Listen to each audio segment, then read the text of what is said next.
Salve salve galera, beleza? Bem-vindo a essa obra. Este é o melhor Maon de todos os tempos, uma história de herói como você nunca viu. Então já deixa o like e bora pro vídeo. Shumo, sua ambição e sua intenção de se rebelar, por que você não confessa que é culpado logo? Aí o Shumo, né, nosso protinha tá ali amarrado, pronto pra ser executado, pelo visto já fala: então as coisas terminaram assim. O veneno no meu corpo também foi dado por você? Deixa eu pensar, deve ter sido aquela taça de vinho que eu bebi ontem, né? Mas por que você fez isso?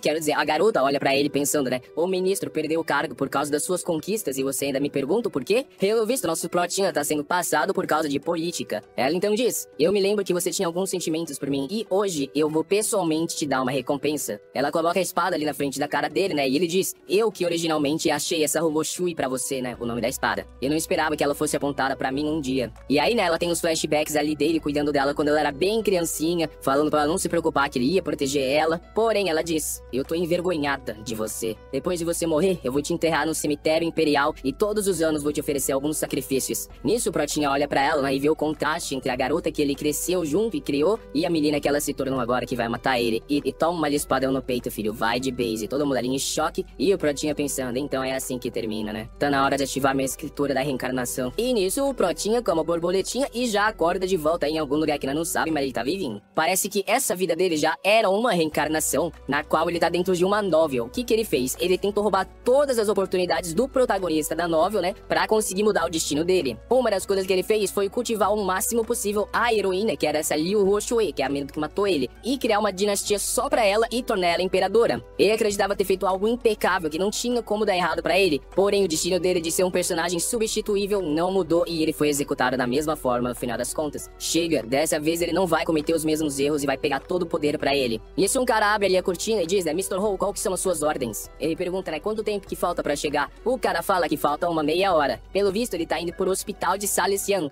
que é o lugar onde ele vai conhecer a Liu Huoshue pela primeira vez. Porém, nesse momento ela ainda tá fraca e é uma órfã abandonada. É uma pena, mas por mais que ela tenha potencial, nessa vida ele não vai criar uma traidora. A gente então vê o orfanato, né, e um monte de criança lá. E pelo visto, a Liu Huoshue também voltou pro passado. Ela tá olhando ali pra mão dela, né, tipo, sem entender o que aconteceu. E aí ela tem uma memória. No momento em que ela matou o príncipe e se sentou na cadeira, alguns dos soldados dela chegaram e avisaram que eles estavam sendo invadidos por forças imparáveis. Ela falou pra não se preocuparem, porém, bem nesse momento, uma bruxa invadiu o castelo e instantaneamente explodiu a cabeça de todo mundo que tava lá, menos ela. Finalmente eu consegui. Quanto tempo faz, não é, irmã Huoshue? A Liu Huoshue reconheceu ela, né, e chamou ela de Sol da Manhã. E meu amigo, que sol da manhã! Damn! E aí a bruxa fala pra ela, né: quando você foi pega no hospital de Salesian, no orfanato, e eu fui abandonada, você pôde aproveitar toda a glória e riqueza de se tornar uma imperatriz, enquanto eu tive que competir pra comer comida de cachorro. Mas mesmo assim, no final das contas, você perdeu pra mim. Você sabe por quê? E aí ela pergunta: por quê? Porque você matou o Shumo.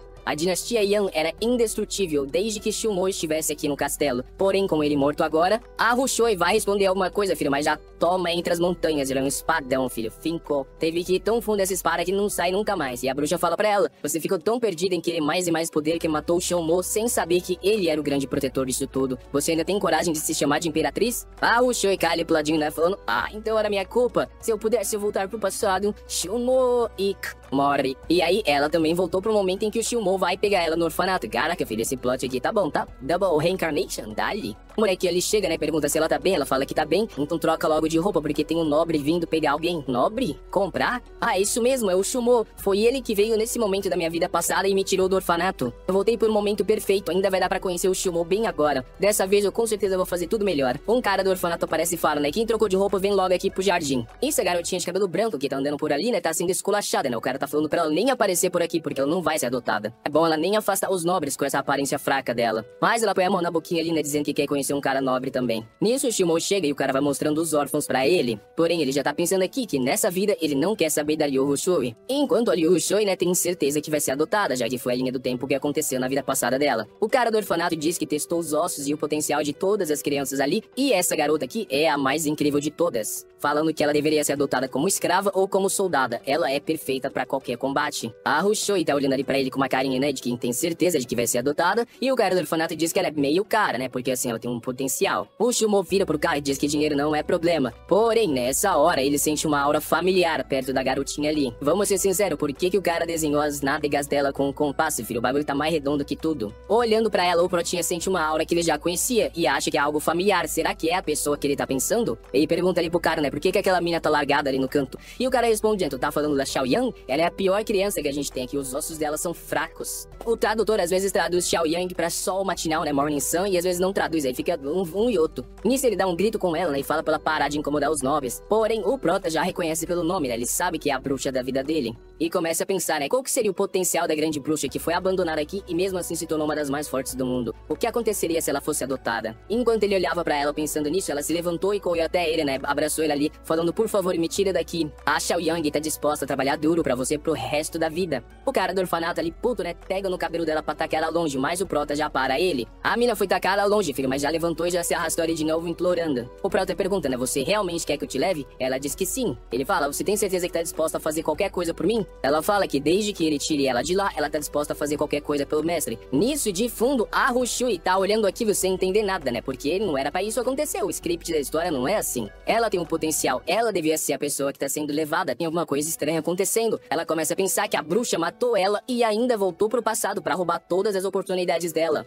Até o cara do orfanato tá sem entender, né, pensando, eu preparei a Rushui pessoalmente pra ele adotar, então por que ele tá ignorando ela? Ele se vira pro Shumo e pergunta, né, senhor, você só quer uma criança? O Shumo já indo embora, né, diz, né, você tem mais alguma pergunta? O cara fala, temos tantas crianças aqui, algumas são extraordinárias como a Rushui, por que você também não leva ela? O Prota vira e pergunta, né, você tá querendo me dizer o que fazer ou não? Ele fica ali nesse tremendo que alguém fraco como ele jamais iria contra a decisão de um nobre. Porém, nesse momento, a Rushui corre em direção a ele e agarra o casaco dele ali, pedindo, né, por favor, me leva com você também. O cara do orfanato meio que tenta parar ela ali, né, e a Xiaomin fica agarrando ele ali, né, com medo de ser deixada. Nisso, o Prota se vira e segura a mão dela, e aí ela dá meio que um suspiro de alívio, né, fica toda felizinha, mas logo é arremessada no chão, fi. E aí o Prota olha e pensa, né, a gente ficou junto por centenas de anos, e mesmo assim você me traiu no final, não tem por que eu desperdiçar um segundo com você. E se vira dizendo que vai levar só a Xiaomin. A Shumo até pergunta, né, por que as coisas são assim? Nesse momento, o cara do orfanato para o Prota e diz, se você tentar levar só a Xiaoyang, isso vai te custar 2.000 pedras de baixo nível ou 200 pedras de nível médio. E aí o Prota se vira e pergunta, né, pedras de nível médio? Você tem a ousadia de me pedir pedras espirituais? O cara do orfanato se vira, como assim? O que você quer dizer com isso? Mas o Prota interrompe.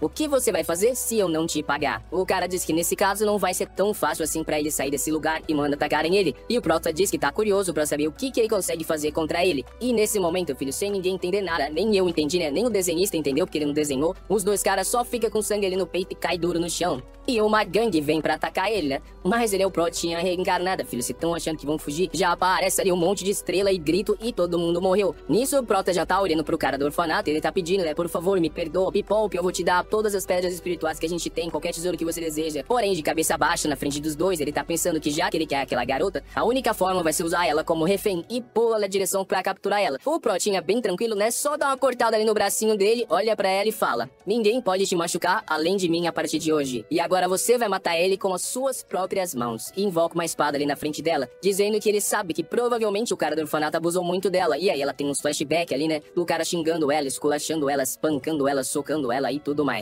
Ela fica meio hesitante ali, né, ao ver a espada, porém o Prota vai lembrando ela que esse cara pegava crianças de rua não pra ajudar no orfanato, e sim pra ficar vendendo pra pessoas ricas e abusando delas. Então ele merece ser morto. Ela pega a espada, né, e o cara do orfanato tá ali implorando pra ela não matar ele, porque ele salvou ela e tudo mais. Mas, fi, a espadinha já tá andando no chão. Ele continua implorando ali, né? Mas ela já começa a pensar que ele é um bastardo e que merece queimar no inferno. Caraca, fi. Menininha foi dizer assim. Aí já corta uma perna, ele cai no chão e ela começa a torturar, já corta o outro braço. E a menina tá fazendo um espetinho dele. O cara tá implorando ali pela vida, né? Até o Protinho falou, tá empolgada, calma, dá uma seguradinha. Ela faz ali a posezinha falando, né, que vai respeitar as decisões do jovem mestre. E o Prota avisa que de agora em diante, quem fizer bullying com ela vai morrer. O cara da carruagem que veio com ele pergunta, o que a gente faz com os outros órfãos? E diz que é pra entregar uma quantidade de dinheiro pra eles e que eles se viram pra achar uma forma de sobreviver. A Shumo meio que tenta ir atrás, mas já viu que não vai rolar, então ela sabe que ela não pode ficar aqui, ela vai ter que achar uma forma de aumentar a cultivação dela o mais rápido possível. Já na carruagem, né, o Protinha ali, né, pergunta se ela tá com fome, ela fala que não, depois fala que talvez só um pouquinho, ele como puxa o banquete ali pra ela. Ela começa a comer igual uma esfomeada, né, e nessa hora o Prota avisa ela. Ele já disse no orfanato, mas se ela quiser ficar com ele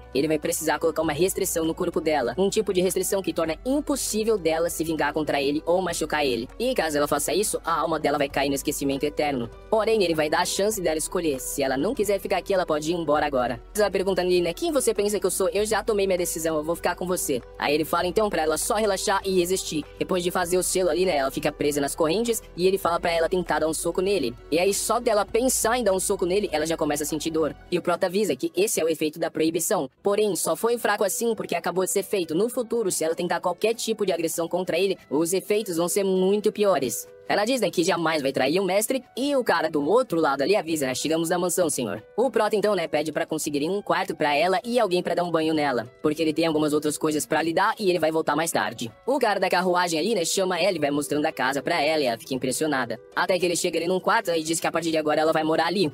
Porém, ela fica meio que sem graça e diz que ela não pode viver num lugar tão chique e sai correndo embora. E volta dizendo que preferia meio que viver num estábulo, ela ia se sentir melhor. Mas o cara da carruagem avisa, né, que foi o prota que escolheu pessoalmente ela pra morar ali, então eles não podem deixar ela no estábulo, né. Ela fica meio sem graça, mas o cara avisa, né, que uma maid tá vindo trocar as roupas dela e ajudar ela a tomar banho. E agora ele tem que sair porque vai cozinhar. Ela fica ali toda timidazinha, né, pensando que o prota é bom demais pra ela e porque que ele tá ajudando e ela nunca vai conseguir pagar esses favores. Nisso a gente vê o prota chegando na cidade, dizendo que ele tá procurando por alguma coisa que deve estar lá e ainda não deve ter sido comprada. Nisso a cena muda pra um cara negociando com o mercador, dizendo pra ele, chefe, o pendente de jade que você falou que tá quebrado, eu posso comprar ele pelo máximo de 20 pedras espirituais e nada mais. O mercador responde dizendo, né, 20? Não, tem que ser bem mais que isso. Pelo menos 50 pedras espirituais. O cara negociando diz, né, 30, eu levo por 30 então. Mas o mercador diz que não vai vender por isso. Nessa hora o prota aparece dizendo que paga 100 pedras espirituais esse pendente de jade. O mercador fica assustado. E o prota como, filho, já taca na mesa ali as pedras. O prota então diz, né, você acha que isso é pouco? Mas o mercador reconhece ele, né, como o Mr. Shu e sabe que ele é um nobre. Então ele meio que tenta dizer que aquilo ali é uma herança de família e quer que ele pague mais, né? O prota então pergunta, as suas heranças de família são vendidas por 50 pedras? Nisso o cara fica sem graça e diz, tudo bem então, eu te vendo por 100. O moleque que tá ali do lado, né, grita com o mercador dizendo que ele viu o primeiro pingente, então ele deveria vender pra ele. Mas o prota já agarra da mão do mercador dizendo que não. Pensando, né, eu ainda tô na sua frente. Parece que esse moleque aí é o herói dessa novel, ele é o personagem principal. Ele é um órfão com talento de ver qualquer joia espiritual. Depois de encontrar esse pingente, ele embarca numa jornada de cultivação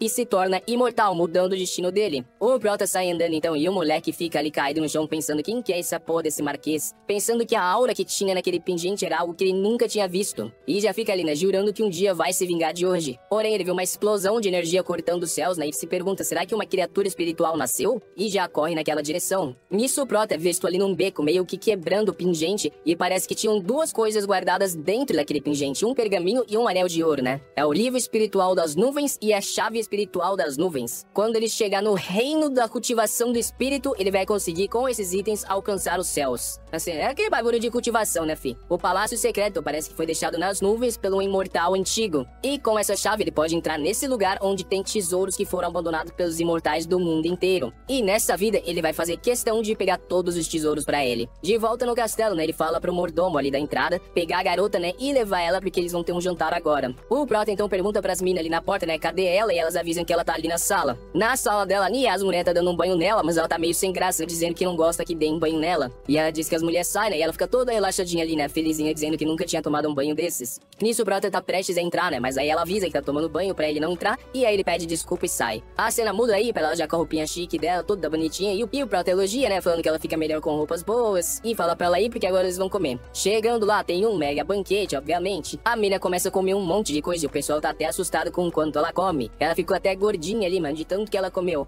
O prota então avisa o cara, né, que a partir de hoje é pra fazer 3 refeições ao dia. Ela dá um pulinho ali todo alegre e o prota fala, agora que tu tá cheia, vem comigo. Ele entrega pra ela aquele pergaminho que tava dentro do pingente, o da nuvem espiritual lá, e diz pra ela que é pra ler o que tá ali e começar a praticar.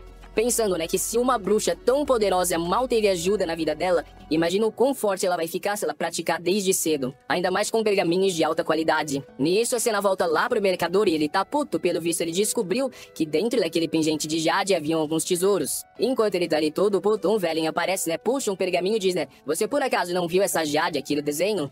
Pelo visto, tem muita gente caçando esse negócio. Porém, a cena já volta pro prota que tá ajudando a menininha a cultivar. E como esperado da maior bruxa da vida passada dele, ela tem um talento incrível. Porém, ela é muito nova ainda pra cultivar e ainda mais com uma técnica tão avançada quanto essa da nuvem espiritual. E por causa disso, ela já começa a tossir sangue ali, quase morre a guerreira. O Prota avisa pro cara ali, né, um dos empregados, e chama um doutor. A cena muda lá pro protagonista, entre aspas, né, o cara da novel, que encontrou a Lu Hushui cultivando. E como ele consegue ver energia, né, e concentração de poder, ele já sabe do potencial dela. E fica se perguntando, né, será que isso aqui é uma oportunidade de mudar minha vida? Bem na hora, ele dá uma pisadinha no galho e ela já acorda, já tá como? No pescoço dele, perguntando, né, quem é você? Ele diz que ele é Lin Ye, né, uma criança de 15 anos que foi abandonada pelos pais. A Lu Hushui escuta esse nome e se lembra que na vida passada, enquanto ela era imperatriz, um cara chamado Lin Ye foi lá e jurou trazer pra ela todos os tesouros do mundo com o talento dele. Porém, nessa época, o Prota recusou a ajuda desse cara. E por isso que eles nunca tiveram contato. Ela fica se questionando, será que o Shumo sempre soube da identidade dele?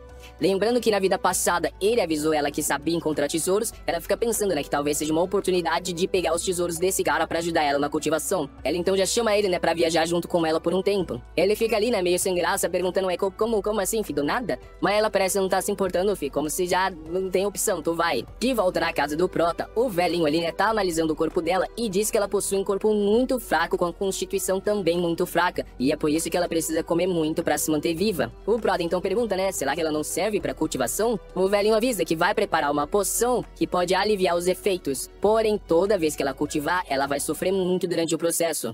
Ela entrega algo ali na mão do Prota, dizendo que aquilo ali é uma solução temporária. E a única cura é achar a grama imortal do músculo da cor de Jade. O Prota dá uma pensada, né, que isso é meio difícil, e nessa hora o doutor vai embora. Ele percebe que ela tá acordada, né, e pergunta, né, se escutou o que ele falou? Ela fala que não se importa com dor, ela vai praticar mesmo que doa muito. O Prota, né, que também quer o potencial dela, já fala, né, é bom você cumprir essa promessa então, porque amanhã a gente vai numa viagem junto. Ela diz que sim, e ele entrega então o sachê que o cara deu pra ele, falando que isso aqui vai aliviar algumas dores dela por enquanto. Já no quarto dela à noite, ela tá toda felizinha que recebeu o sachê, e começa a cultivar, né, porque agora ela pelo menos tem alguma coisa pra dar uma aliviada nas dores. O Prota acorda, né, e vê ela ali comendo até ficar gordinha como sempre.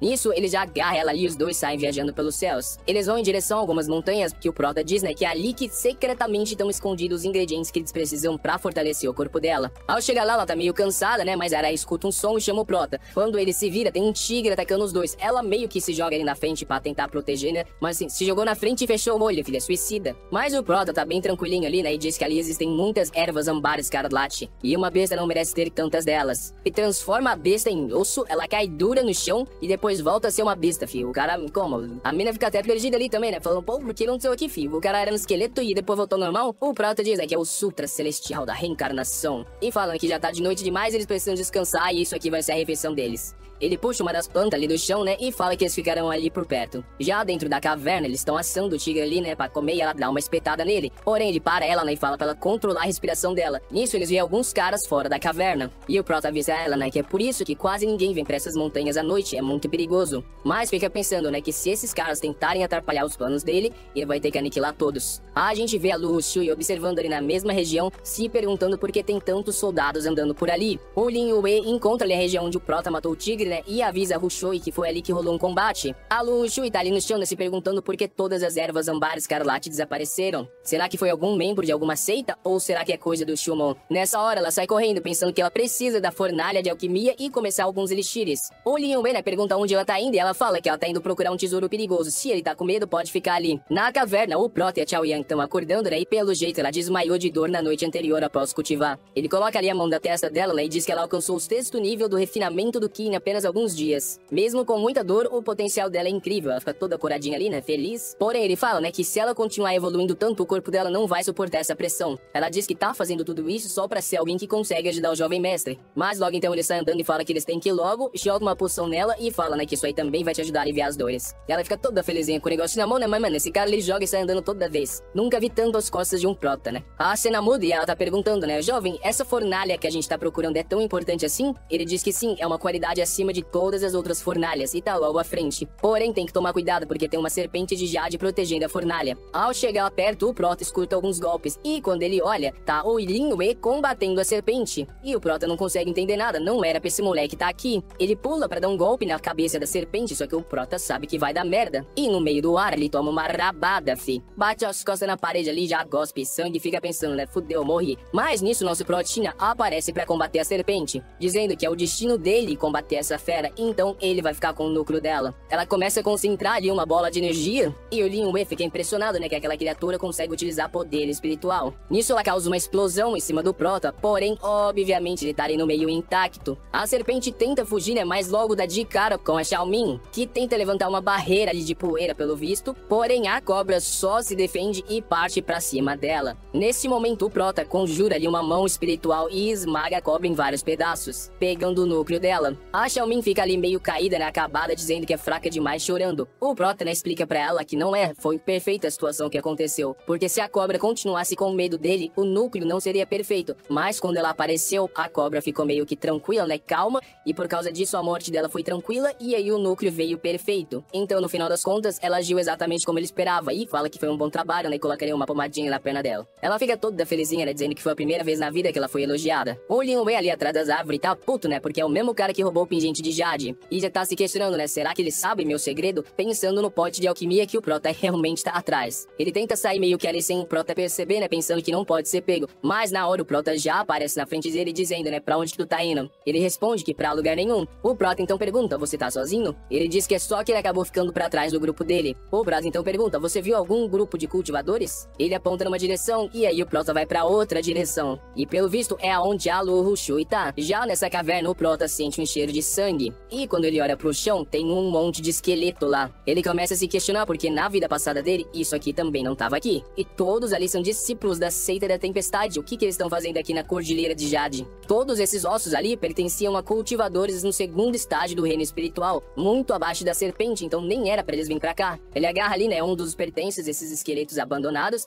mas bem nessa hora escuta alguém e se vira pra ver quem é, mas não vê ninguém. Ele dá uma olhada no pacote e lá dentro tá aquilo que ele tava procurando, o pote de alquimia. Mais uma vez ele escuta uma voz e dá uma olhada pra trás, mas não tem ninguém. Nisso ele escuta alguém gritando, me libertem. Ao sair lá pra fora é a Xiao Yang, que foi capturada por alguns cultivadores. E nesse meio tempo a gente vê que quem tava na caverna se escondendo era a Lu Shui. E agora ela tem certeza que a Xiao Ying tá manipulando o Shumo pra pegar tudo que ela tem direito. Parece que ela que pegou todos esses esqueletos ali, né? Não sei se ela matou os caras, não mostrou. E tava coletando os tesouros quando ele chegou bem na hora. E o pior é que ele levou a fornalha, que é extremamente importante pra cultivação dela. Porém, ela não pode ser vista por ele ali, né? Então sai correndo. Já do lado de fora, né? A Xiao Yang tá presa. E os caras estão perguntando, né? O que tu veio fazer aqui? Ela diz que não sabe nem do que eles estão falando. Porém, um cara do lado dele fala, né? Os resquícios da energia dos nossos aliados estão vindo dessa caverna. Então ele responde, então pelo visto todos eles foram mortos. O cara se vira pra ela e diz, né, que aqui é o território da serpente de Jade. Você tá no estágio do refinamento de Qi, então como você conseguiu sobreviver? Ela fica ali meio hesitante, aí o cara pega ela pelo pescoço e diz, né, responde onde que tá a serpente. O cara ali, né, estrangulando ela, começa a dar uma ameaçada. Se você não responder direitinho o que aconteceu, não me culpe pelas consequências. Mas nessa hora, filho, alguma coisa passa ali no braço dele que voa. E ela cai no chão ali, filho, só com o cotoco dele enforcando ela. Já toca ele pra longe e fica, quem é? O Protinha chegou. Já usa ali um poder pra liberar ela, né? Ela fica pedindo desculpa por ter sido capturada. E os caras decidem atacar o Prota, mas ele usa aí, né, um pergaminho de conjuramento, de selamento da cultivação. E eles todos perdem os poderes. Nessa hora, a Xiaomin ali começa a ativar a aura dela. E o Prota fala pra ela deixar só um vivo. Ela invoca uma lança espiritual ali, filho. No próximo quadro é só cabeça voando. Sobrou só o maluco que tinha ameaçado ela ali, filho, com um cotoco de braço sangrando, enquanto ela tá olhando com uma cara de assassina pra ele. Chegamos ao final dessa parte, gurizada, espero que tenham gostado e se sim já se inscrevam, se comentam parte 2 que já coloco rapidão, então até mais, fui.